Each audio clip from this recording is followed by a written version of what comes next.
ఓం నమ శివాయ.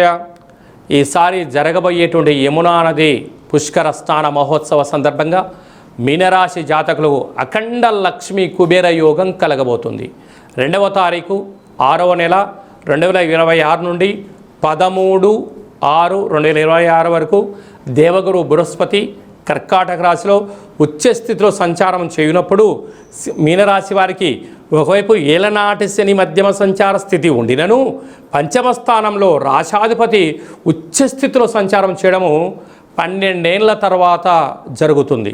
కనుక పుష్కర స్థానము చేయడం వలన సకల పాపాలు తొలగిపోతాయి.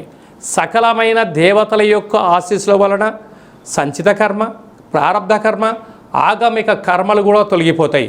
అపార కుబేర రాజయోగం కలుగుతూ ఉన్నతమైన స్థితిగతులు పొందుతూ రాజసన్మానాలు, రాజగౌరవాలు పొందుతూ మీ యొక్క జీవితంలో ఎనలేనటువంటి అదృష్టాన్ని కూడా ఈసారి చూడబోతున్నారు. అది ఏ కాకుండా గతించినటువంటి తాత ముత్తాతలకు, పితృజీవులకు పిండ ప్రదానములు, దశదానములు చేయడం వలన పితృదోషాలు, వంశదోషాలు కూడా తొలగిపోతాయి. అదే మనకు శ్రీరామ రక్ష అని చెప్పి గమనించాలి.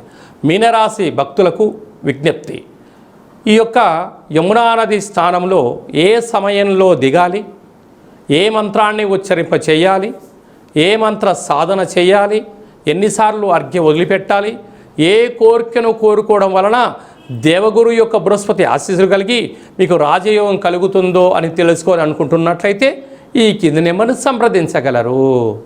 మీ వ్యక్తిగత జాతకం తెలుసుకోవాలనుకుంటున్నారా? అయితే మీ పేరు, పుట్టినటువంటి తేదీ, నెల, పుట్టినటువంటి సంవత్సరం, పుట్టిన సమయం రాసి వాట్సాప్ పంపించగలిగినట్లయితే సంపూర్ణ జాతకాన్ని రాసి పంపించి 100 సంవత్సరాల జాతకంలో ప్రస్తుత కాలమాన ప్రకారంగా ఎలా ఉంది, భవిష్యత్తు ఎలా ఉండబోతున్నాయో సవివరంగా సంపూర్ణంగా తెలియజేయడం జరుగుతుంది. అలాగే డేట్ ఆఫ్ బర్త్ లేనటువంటి వారికి పేరు యొక్క మొదటి అక్షరాన్ని అనుసరిస్తూ గవళ శాస్త్రం ద్వారా, రమణ శాస్త్రం ద్వారా భూత భవిష్యత్ వర్తమానం తెలియజేయడం జరుగుతుంది. అపాయింట్మెంట్ తీసుకొని సంప్రదించగలరు.